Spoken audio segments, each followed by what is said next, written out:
nekk place de la nation xawoon na jàq lool ñuy jéggalu nag ci Abass Fall coordonnateur régional bu Dakar parti Pastef bu Sonko moo fi waroon a toog waaye jàppuñu ko damay leeral jàppuñu ko mais ñañu jàpp ñu àndoon ca manifestation ba la nekk commissariat di lijjanti nuñ leen di bàyyee donc ñi bokkoon si ñoom te ñu téye leen looloo tax teewu fi ba 1 minute avant ñuy jël antenne bi ñu ngi woote mais mënagu fa jóge mu ne ndax ñañu jàpp si ñoom lay lijjanti Abass Fall moomu di coordonnateur régional Pastef moom la ñu waroon àndal lu ko mooy Bachir Dramé expert pétrolier ñeenteelu yoon ni mu fiy ñëw miin na fi 2016 2017 2018 2019 mu teewaat yamook coow lii waaw kon yàlla na fi yàgg ñëw Bachir Dramé expert pétrolier ñi ànd ak tamit maître Ousmane Seye moo waroon jàkkaarloog Abass Fall coordonnateur régional bu Dakar parti Pastef ci waxtaan wi Bachir deuxième partie la waroon dugg waaye comme 6 bi dafa naroon a vide mu mujj ñëw fekkee waxtaan wi kon Malal am nañ sens ànd ak yow tey ndax yaa ngi woon place de l'Obélisque place de la nation mais mujj nga teew fii manifestation ba ñu tere ko nga teew fa noo ko dundee nu mu demee. yes merci beaucoup maa ngi kontaan si ñëwaat di profité également si antenne bi di jaale suma waa kër parce que dafa am suma benn rakk bu jigéen bu génn àdduna. massa tako tàlla altine bi passé di ñaan yàlla xaare ko àjjana. di kontaan également ci retrouver waat plateau bi parce que c'est un plateau très très intéressant sénégalais yi bëgg ko trop boo génnee réew mi nga koy xam. di wax ni nag tey ci manifestation bi balaa may ciy wax peut-être dinaa wax ni Alioune Sané coordonnateur mouvement Y'en a marre à l'instant où l'on parle kenn xamul fan la nekk Thiat mu ngi central Simon mu ngi police u 4e donc li ñuy wax rek mooy événement bi nit ñi déposé nañ dans les normes ni ñu waroon déposer autorisation comme d'habitude comme que ay préfet yoo xamante ne ci ndigalu président de la République ils ne sont pas républicains du tout bañ systématiquement marche boobu am alors que interdire manifestation dépense bi ci nekk moom moo ëpp boo ko bàyyee parce que quand même assez de lacrymogènes ont été balancés aux citoyens lacrymogènes yooyu ça coûte énormément d'argent leneen li ci topp mooy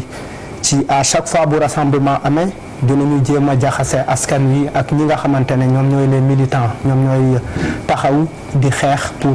askan wi jot ci àqam ak yelleefam mooy lu mel ni fan yi ñu ngi def ci bopp waa Colobane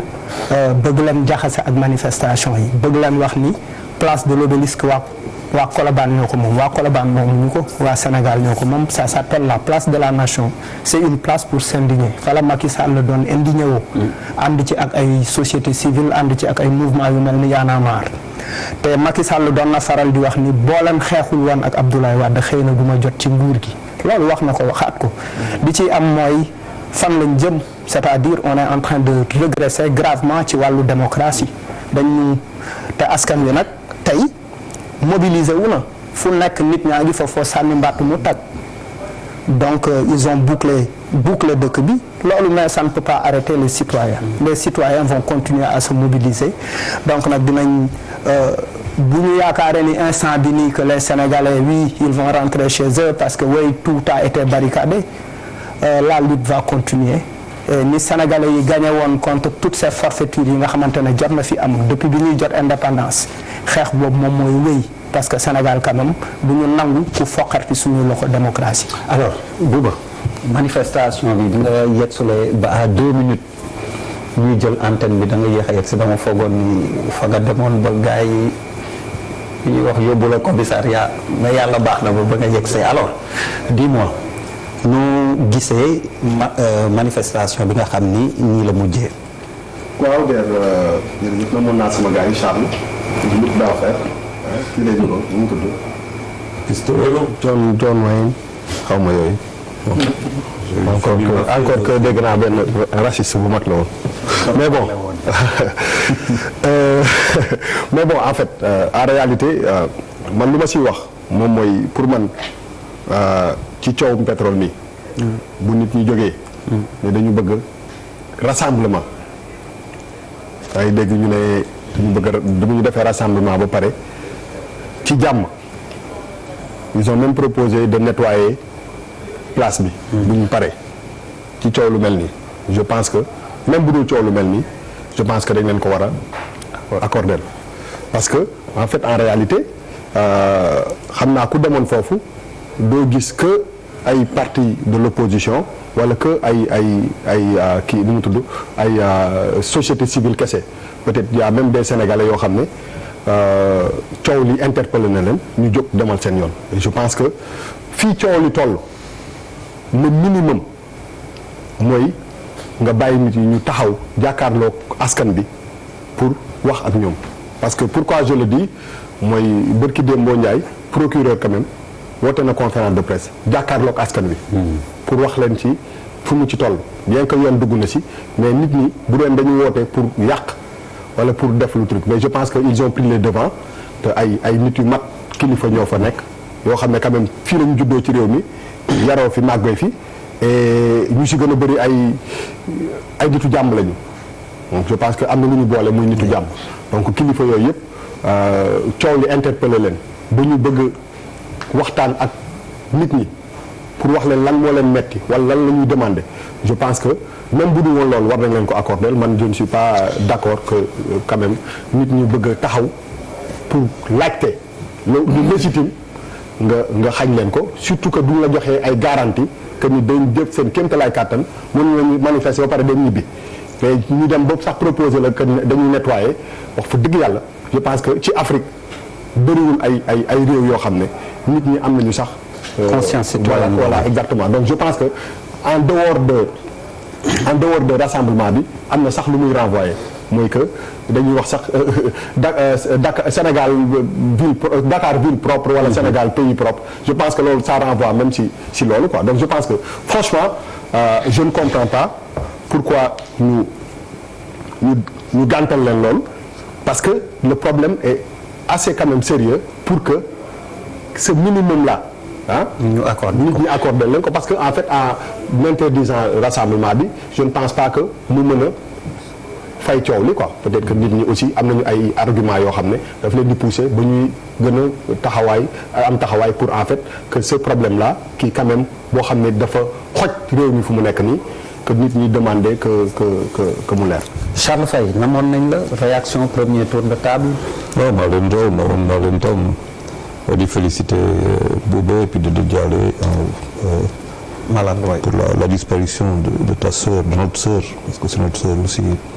waaw di ne rek waaw Bouba lu mu fi wax am na solo y a un recul démocratique nag opposition société civile lu mu bëggoon am na ko quand même le 2 juin bi passé dafa am loo xamante ne BBC moo ko génnee tey nous sommes le 14 ça fait 12 jours qu'on en parle depuis le 2 jusqu'à tey 13 jours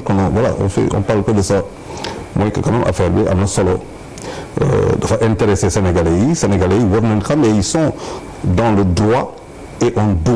il y a un devoir quelque part de leur expliquer les sénégalais sont en droit de savoir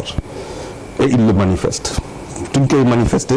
am na société civile am na ay partis politiques qui atteignent seen objectif parce que lu mu bëggoon am nañ ko c'est des images boo xamante ne d'un Sénégal qui est cité dans tous les pays du monde dans tous les journaux en tout cas dans les pays qui comptent comme étant un pays corrompu c'est l'image que j'ai aujourd'hui sur ma peau et ça j'aime pas du tout il faut dire les choses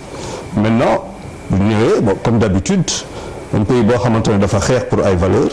il y a seulement 7 ans de cela